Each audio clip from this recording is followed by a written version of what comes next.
Hey, how are you? It's Mary Bicknell. Welcome to Lead a Life Uncommon, where every Monday you're going to get a little biz bite to start your week off right. And then every Wednesday, we're going to deep dive into all things personal growth, where my goal is to help you have an aha every single week.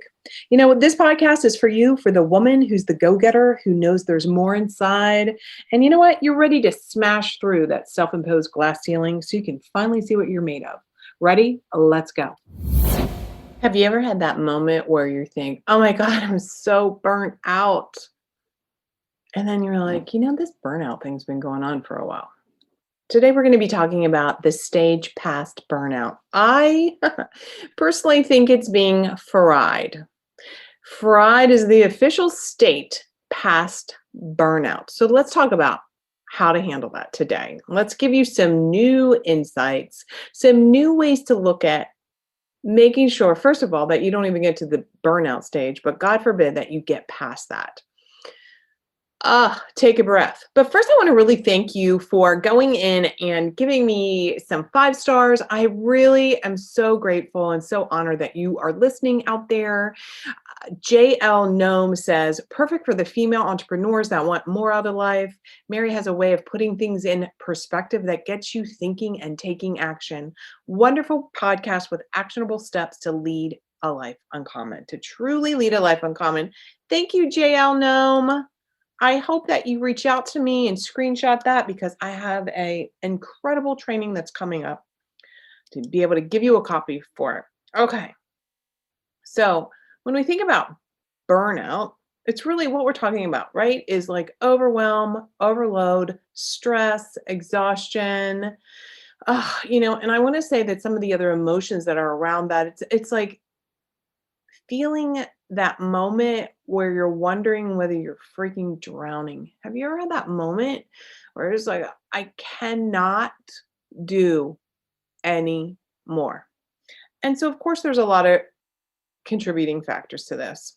And, I had a hard time coming up with the title for this because, the conversation around this burnout, exhaustion, overwhelm, et cetera, can come from a few angles, right? Burnout from work, burnout from your family, from relationships, and so on.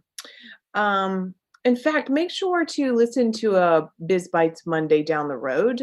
We're going to talk about how to support your team so they don't get burnout. So for those of you who own companies, own businesses, we're really going to talk about some things to put into place to support your team. But today, though, I want to give you some answers for yourself, for your personal life, to help you move through and out of this state of being fried. So I really coined that because I see it's such an epidemic. And I think that so often we're like, I'm so burnt out and I'm so burnt out. It's really like some catchphrase now. And of course, we're still in neck deep in COVID. I don't know about you, but I'm exhausted from COVID, right? And I don't even I haven't had it. I don't know anyone who's died from it. I have clients who've had it, families who've had it. And God forbid, we get it and get ill. And I know that there's plenty of you out there who've had something catastrophic happen, whether it's no job, you've gotten it, family members, all the things. And so I think that we're in this state collectively as well of pushing right up against burnout between, politics and the pandemic and all the wildfires and natural disasters. God dang it. Hold on. I got to get a sip of my pumpkin spice latte. It is a lot.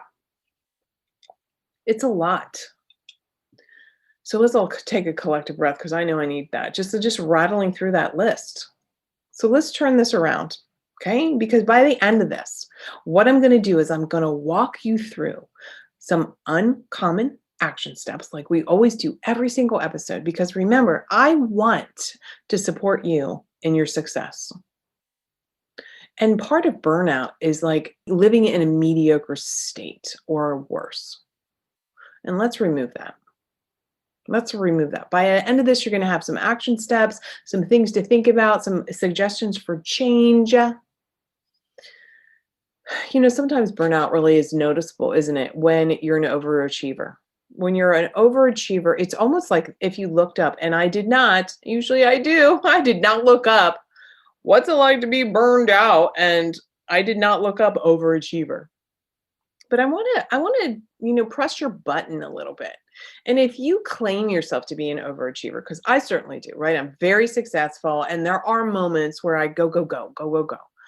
In fact, my husband even says, like, I rarely sit down, and I'm like, that's not even true, right? And we're going to talk about that another day, where it's like, how do people perceive you? And how does that compare with how you perceive yourself? That's going to be a super fun conversation. I'm actually debating whether to interview my foxy silver fox, gorgeous husband, right? That's for another day. But today I want you to think about, are you an overachiever? I want you to see that you have so many opportunities, right? So much potential for being an overachiever without the burnout, without being fried, without being overwhelmed, without just bathing in stress. I want to help you see that today. So, really, burnout is that long term high level of emotional, physical, and mental exhaustion that really leads into those fried adrenals, that poor sleep. And we're going to talk about some of the symptoms of it, some of the signs. Because sometimes, us overachievers, we just barrel on through. We just keep going. And yet we're in denial about the signs of our own burnout. And frankly, I've crashed a couple times. I've gotten in that fried state where it's just, it's just I just wanted to throw everything away. I didn't organize my life in a way that could mitigate the stress. Okay, so that's what we're going to talk about today, how to actually do that and do that consistently and not fall asleep, right? So I'm not saying that things don't happen. I mean, honestly, obviously, some of us are in the sandwich generation where we're still taking care of kids, and our parents are ill or dying. Um, and we're working, right? We're with big careers. We're at this stage of life where we have these big careers. So I'm not saying that things don't happen or won't happen. This is really helping you learn how to navigate them. And it comes down to this. This is part of it. Now, again, I want to separate the difference between, you're an employer, you're helping your staff with stress. We're definitely going to talk about that. And you may be an entrepreneur, you may be a business owner listening, or you may be in a job. And sometimes there's going to be hard decisions that you have to make regarding your own well-being when it relates to being fried. And the hard decisions start looking like, where's the line in the sand for you? Where do you have boundaries that you are finally ready to have strong so they're not being crossed? Where are you actually choosing the best place to spend your time? And here's the other thing. So take this in, ready? Let's take a collective breath. Whew. Just like I said, there's seasons in your life where you're getting a lot of stuff done, and it might take hours or weeks or months to accomplish something big, right? Just like you may not be in the sandwich generation taking care of kids and your elderly family while you're cranking out a killer career. You might be in that state of a lot of little ones, a lot of sticky fingers, a lot of diapers, and a lot of like physical sensations, people touching you all day long, and just give yourself a break, don't touch me, right? And we want to be conscious of, and I don't want to just be like, really good self-care. This is not a big self-care podcast. No, this is not what it is. This is not part of that conversation. It goes deeper than that. As a success coach, a business consultant, a leadership mentor for women, I only work with go-getters and these high achievers and these women who have done big things, are doing big things, will be doing bigger ass things. And often they just minimize their accomplishments and downplay them. And here's the deal. Pay attention. Ready? I believe strongly that when we minimize our accomplishments, that supports the state of burnout. I'm going to say that again. I'm going to say it differently. When we think, oh, it's not that big of a deal, that thing that I did, which by most anybody's standards would be pretty badass and pretty rock and roll, it contributes to you staying in a state of burnout, denying the work that it took to accomplish a goal. only sets you up in the future to thinking that that pace that you've had to accomplish that goal is what is always required. Now, the truth is there are times it is required, right? Of course. And yet, I want to challenge you today to actually consider, is it? Is the foot slammed down on the gas required? Is a 100-hour a week required? Is it? What is burnout? What is stress? Is it dissatisfaction with life? Like, how do you personally define it? See, when you start learning to define these things in your life, that's when you start being more empowered. When I started defining what the hell is burnout and when it, like, what's it start looking like? How am I knowing I'm going down the path of burnout? How do I know I am at stress before I hit the wall? That's what we're talking about. Before you hit the wall. Look, I'm this kind of person, right? I'm an introvert. I'm an only child, and I wish you were here drinking this amazing pumpkin spice latte. River made this pumpkin, I don't know, whatever, this pumpkin seasoning goop that is in the refrigerator. And I threw right now I'm recording this, and it's a Friday night, and she's off playing. She's off cheerleading, and I'm sitting here with you thinking, oh my God, it would be so cool if you were here. It's fall. I'm going to have a fire in a fireplace in a little while. Anyhow, why did I just share that little bit with you? Part of it for me is just stopping for a minute, even if it's saying, oh my God, I want to acknowledge this pumpkin spice latte that my daughter made. Again, sometimes it's the small things when we take a moment to really be present that we don't fall into the trap of the burnout and the stress and being dissatisfied with life. But here's the bottom line, too. I think that all of that, and I think there's so much on working on other people's agendas. I think that when we're cranking things out and doing, and giving ourselves these ideas that we have to do whatever the hell it is, we have to, we have to, we have to. Oh my God, I've got to, blah, blah, blah. Is like, whose agenda is that? Whose agenda? I think being fried comes from a state of not listening to your true knowing, the true callings of your heart, the real deal you that's trying to show up. I think, again, when you minimize your accomplishments, you add to your own state of burnout because you force your brain to think that you must be bigger, bolder, go for it, go for it, go for it. And of course, I'm all about being bold. Have you listened to those first several episodes talking about the acronym BOLD, being a brave, outgoing leader, deciding to lead a life uncommon? So, of course, I want you to go for it. And yet, when you're really not showing up like the real you and you're living a lie, you're living in the facade, you're living in the mask, all underneath the weight of all the roles, all the 59 hats. I want you to have this picture. This is one of the things that I do inside the Lead a Life Uncommon program. I'm just going to give you a little tidbit of one of the visualizations. We do a lot of visualization. We do a lot of identity work. We do a lot of connecting with your future self. We do a lot of connecting the parts of yourself. We do a lot of dreaming. And then we do a lot of the tactical, the planning, the strategy, the how-to. But here's one of the things that I love to talk about is I want you to imagine yourself, right? I want you to see yourself. You're in your home, your beautiful, amazing home. That should be a sanctuary, not a place of chaos, but a sanctuary. And you're getting ready for the day and you have to go out. And as you get to the door, I want you to imagine in your mind's eye, surrounding the door are all of these masks. All of these masks, and they have labels on them: mother, friend, lover, sister, brother, or not brother, well, maybe brother, I don't know. Business owner, CEO, volleyball driver, all of these masks. And there's one that rarely gets picked up, and that is the real you mask. That's the real you. We have all these other masks we put on, and we never really pick up and we never make sure that the real us is always on.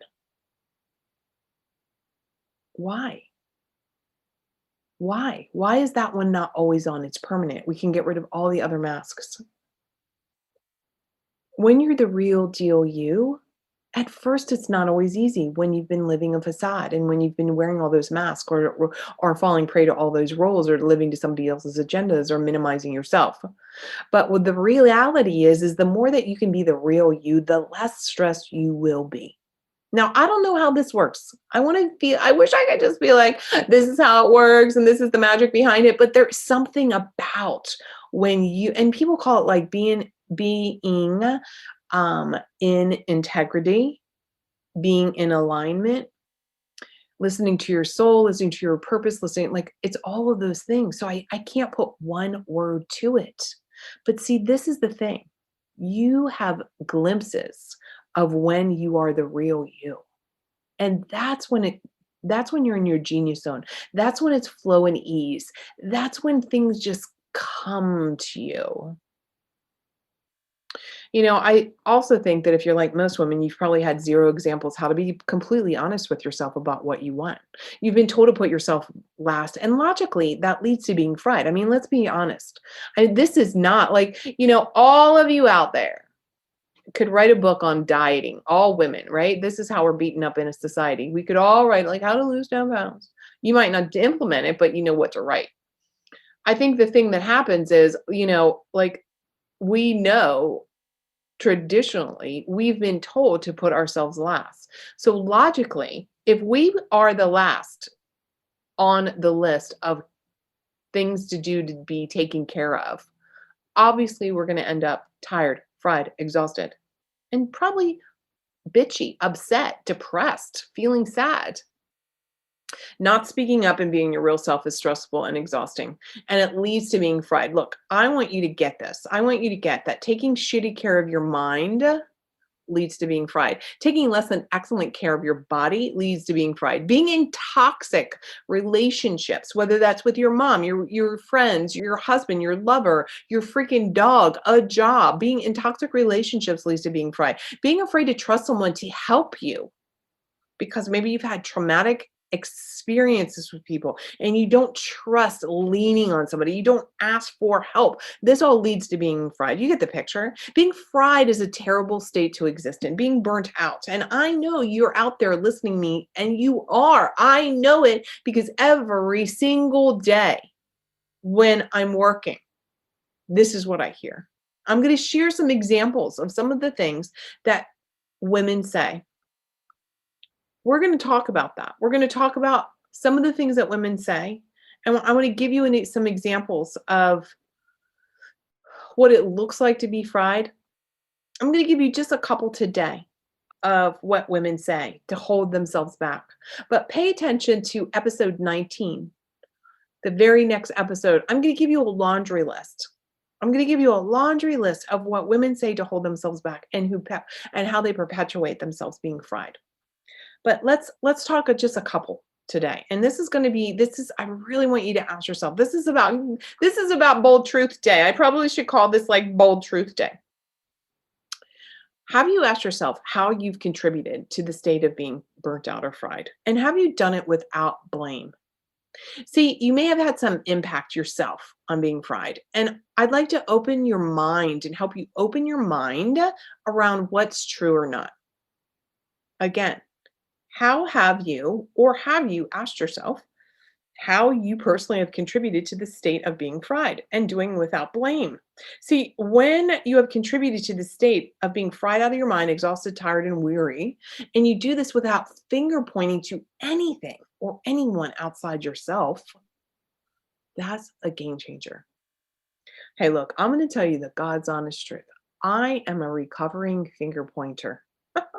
I mean, it's just like, it's kind of crazy to think about that now because I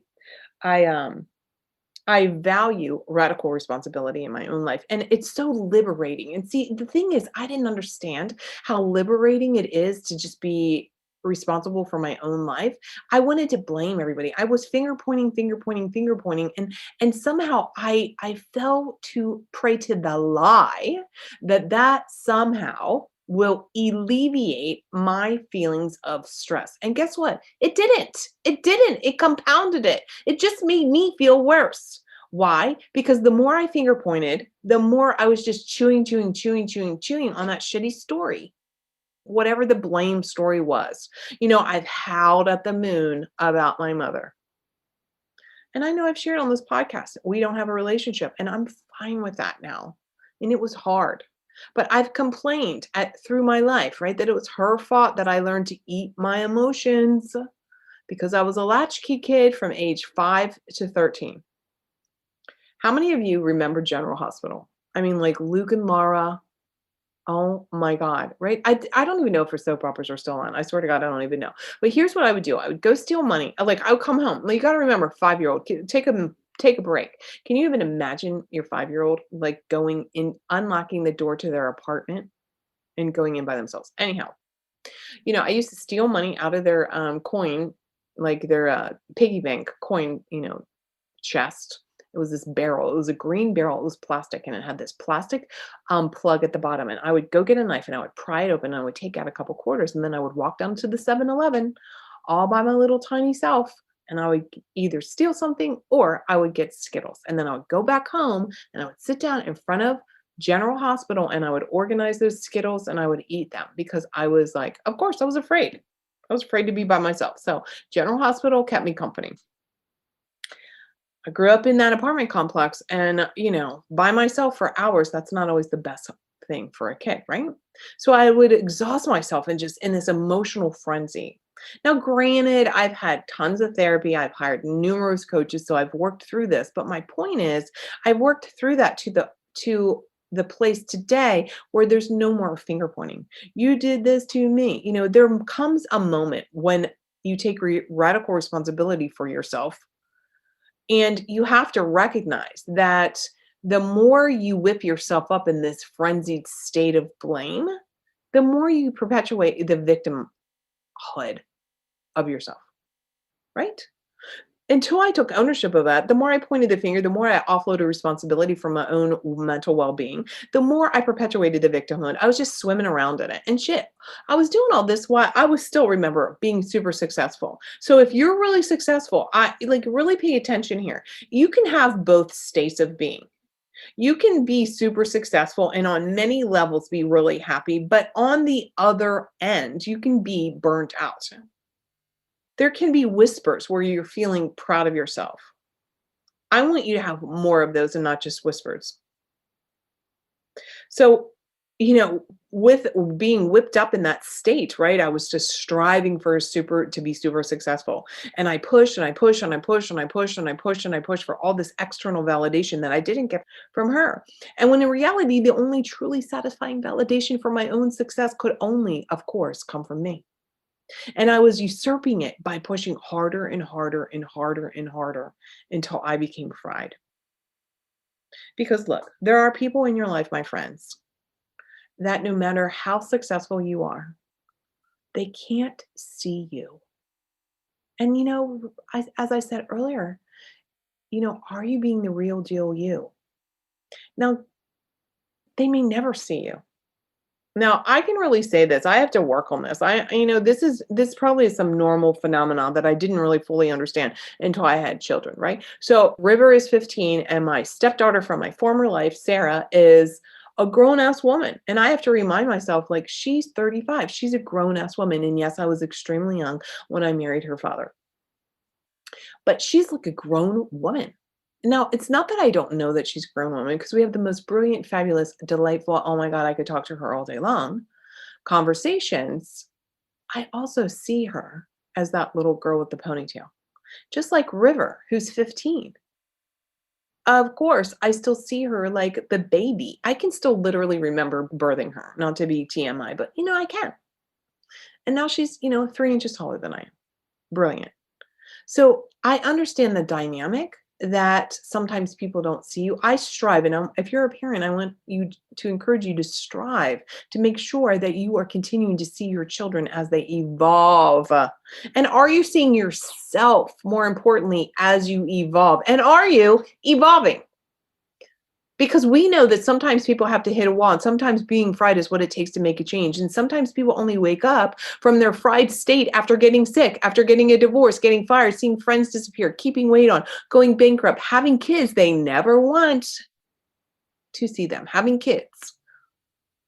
I really said never want, because there are people that have told me that they regret having their kids. That's a side note, another day.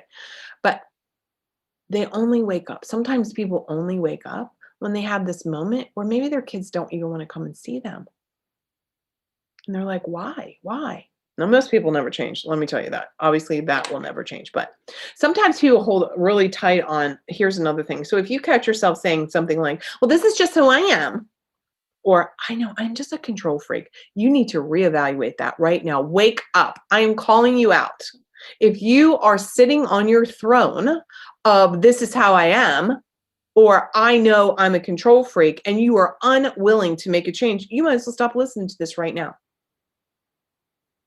But I know you're listening because you don't want to feel like that. See, these are things that will contribute. This is how I am. It sounds like, it's almost a contradiction, right? When I'm saying be the real deal you. And this is how I am. Of course, I want you to be how you are, except in these moments when you are doing something or being a person who isn't evolving, or you're not getting the thing that you want, or you're wondering why you're hitting the wall. Oh, I just work all the time. This is just how I am. No, it's how you've chosen to be. Oh, I'm just a control freak. I mean, I know I can be pushy, I can be, assertive, I can be aggressive. It's just I'm a control freak. Where's your wall? Those two statements are going to cause you to hit a wall.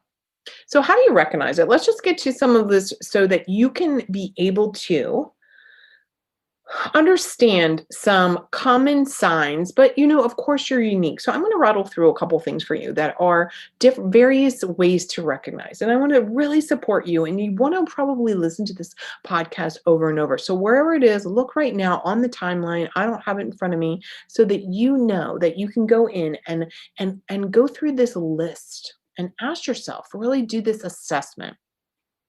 So, what is your emotional state being expressed like when you're fried? Right? Do you have anxiety? Do you feel depressed? Are you angry? Do you have unhappiness? Do you feel irritable? Do you almost feel like you're being out of control? Right? Are your mood swings? Do you feel the emotional frustration?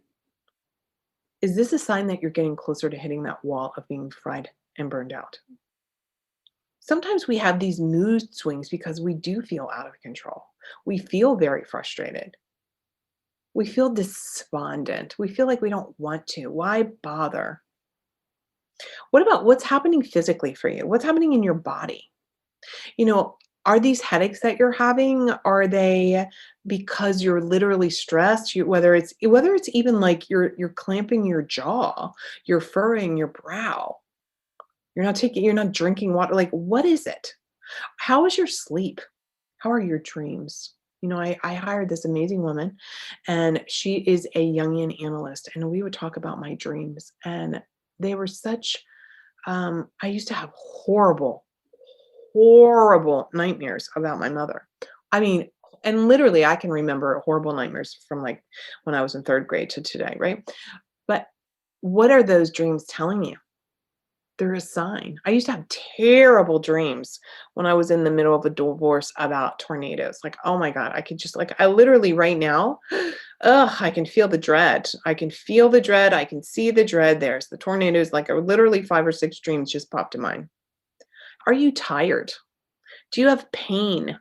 I don't know about you, but I know I'm overworking when it seems like that I can't roll my shoulders back, or that my shoulders are up near my ears, or when I'm typing too much, my left shoulder just kind of jacks up around my ear. I have to get up and make sure I'm moving around, or I'm creative. There's times I want to be at the computer. There's times I'm typing and writing. What about this? Are you overeating or undereating? Do you have skin problems? What about alcohol? Are you drinking too much? Are you boozing too much? Are you drugging too much? Are you porning too much? How's your energy? Are you nauseous all the time? What about sex? Are you having great sex? Probably not if you're getting near fried, my friend. What's going on in your personal and professional life, right? Like, here's the truth. You may be working in a company that the company culture has these ridiculous, unrealistic expectations. Maybe the staffing is short. Again, pay attention in the future when we talk about this on a Biz Bites um, for company culture and helping eliminate stress in your staff. But maybe you don't have the support you need. Maybe you don't have the training or the tools needed. Maybe you are choosing, even as a business owner, entrepreneur, to work these long hours. And while there are times that that's appropriate, there's also seasons when, if that's your steady state of overworking, there needs to be some evaluation there, right? Poor concentration. Are you having a hard time getting focused at work? What about the impact on stress, overwhelm, burnout, and being fried? How's it going to impact your relationships, your love life, your friends, right? Are you being less social? Are you isolating? What about family problems? Is there an uptick in that? And are you feeling lonely? Even in a crowded room, are you feeling alone? How's your mental functioning? How's your brain? How's your mind? I don't know about you, but and I don't know that I've spoken about this publicly, but when one of the signs for me, when I'm just going, and even if it's enjoyable, remember that you can be in a stress state and it's because there's good stuff, but it's taxing to your body. There have been times when I've been in a business launch or I've been writing and I'm just like, I'm just having that creative flow. And even though it's coming, it's still a lot. And what happens when I hit stress, I start stuttering. And when I start stuttering, that is a significant sign for me that I've lost touch with the level of stress that I'm under, because maybe it's still feeling good, or like we're getting ready to take vacation. I'm trying to get a lot of stuff done. Da, da, da, da, da. Are you bored? What about your soul, my friend, and your spirit? What's your connection to something greater? Do you feel apathetic? Are you disconnected? Do you feel like unforgiving, empty? How are you recognizing yourself, my friends? I want you to go back through this list and listen carefully and maybe write these things out for yourself. Here's the truth though. It's hard to recognize these things, man. It really is. We live in denial so much because we're told you better be a damn superwoman. You better bring home the bacon, fry it up in a pan. You better do it all. You better make the money, be great in bed, be the best mom, bake those brownies, take care of your parents. They're getting old, run them to all the doctor's appointments. Oh my God. And you're the chauffeur for everything else. How could you be denying yourself right now and you don't even know it? You may know it, but mostly you probably don't. I want you to think about this. So let's get clear on a couple things let's talk about your schedule. Where on your calendar can you eliminate something? And look, I know that you can eliminate something. It may be uncomfortable for you to have to scratch something off or say no to something. Um, in fact, we just did a podcast on make your no and your yes your yes. Go listen to that. I gave you some tips exactly what to say and how to say it. Where on your calendar do you have your time, like your me time? As in your personal, do the things that you love to fill your own cup kind of time. Are you in a job you hate? Is there no way out? I know this is going to sound almost like I'm just, Pollyannaing it, but sometimes we can look at the job that we hate right now. And if you could find one thing to say about it that you're like, this is the job that's paying for my mortgage right now. So I'm going to appreciate it. And one day I'm going to be out of here. And that's the focus, right? Because when we just focus on, I hate it, I hate it, I hate it, I hate it. But then the question could be, do you have clear expectations? Do you have boundaries? Is it a toxic environment? Do you have the tools you need? Have you been trained? Do you need to ask your boss around that? Is your business running itself into the ground because you don't know how to run it effectively? So if you're a business owner, if you don't have a team and you think, oh, I can just do this all myself, and you're a solopreneur and it's just you, Sally Jane, you're the only one that does the service, that's freaking incredibly stressful because then you can never take time off. You've not learned to leverage your business. That is definitely one of the things I can help you with. leveraging your business, multiple revenue streams so that you can take a freaking vacation. Remember, here I say this all the time. If you are the only one in your business that's making money or delivering a service, you are not really in business. You have bought yourself, created yourself a job, a job. And why is that? Because jobs can be eliminated. And if you got sick, your job would be eliminated. Really think about that. I know it feels good, and I'm not disputing that it feels good to create something, right? And to create your own business. And if you've done that, rock and roll. But let me help you create a couple other ways that money's coming in that is not directly responsible by you. Maybe you're caring for an elderly parent taking care of kids. We talked about that. Do you have an opportunity for them to, like, can somebody else carpool? Can you hire somebody to go in once a week to take care of your parent and bathe them or what have you? Do you have compassion fatigue? Oh my gosh. Compassion fatigue is you're working in an environment where you literally have nothing left to give. That's exactly what happened to me. So some of you don't know, I have all these degrees. Well, one of the things that I did was I was a behavioral trainer, as well as being the clinical social worker for more than 25 different nursing homes in Baltimore. So geriatrics was my area of specialty at one time, and true severe mental disorders.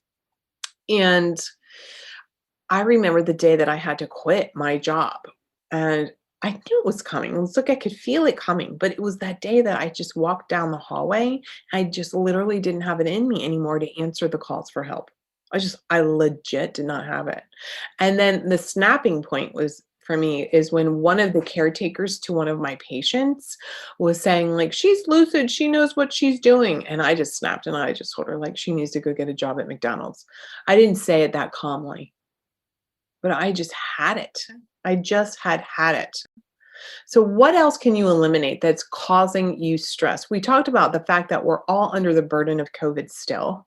That's so toxic. It's such a weight on us, right? Watching the news. Are you picking up your phone the very first thing in the morning? Who can you hire? Can you swap out something with a neighbor? Can you trade with a peer to help you do something? Can you ask a colleague to take a few of your hours? Can you create something that leverages your time? All right. This is not all about just read a book, take a bath. There's more. So here are your uncommon action steps besides going back and doing that assessment and really getting clear with yourself about your own signs and symptoms of burnout. But how can you tap more into the flow of life, the ease? Now, look, I believe that to do hard things, like, some things are hard work, right? And yet I've defined hard work for myself about not grinding things out for hours. But I have to catch myself, like I told you, because sometimes I don't catch myself. So I become more rigorous on making sure that I batch things. I do things that collect in a collective. I although I'm recording this on a Friday night, I typically never work on a Friday. I just happen to be doing this tonight because John and River are out, and I've been off all day, having a great day hiking with my husband and all the things. So it's fun for me right now. And I need to be conscious, right? Conscious of it because I could easily keep going and going and going and going. I don't do hard, quote, hard work anymore just to get a pat on my back from somebody else. Here's how I've kind of also really tweaked my thoughts around stress, burnout, being fried, and hard work. I choose now to think of hard work as being focused and diligent at my work. I've redefined the hard work, meaning I have to be stressed, overwhelmed, fried, and burned out to enjoy my successes. Like, that was the true labor to it. That was the true payoff. Like, how many of you have that? Like, if you're not grinding this stuff out and there's not a grind and the grit and the hard and the push and all that if you don't have that, somehow in your thinking, the results that you have attained, the achievements, the successes, somehow they're not worthy. My friend, this is how I started this episode today about we minimize our successes. And that adds to it. This is exactly the point. All right. So no more proving your worthiness by being fried. No more needing to prove yourself to anyone else. Get real with yourself. If you could make one change today, so here's your uncommon action step that might be a challenge to really, really, really ponder. If you could make one change today, what would that be? Let's start with your thinking about your situation. Are you thinking this will last forever? Are you recognizing that this too will pass? Are you looking for a situation and thinking it's someone else's fault? Are you a finger pointer? Do you need to ask for support around your job? How do you need to have better boundaries?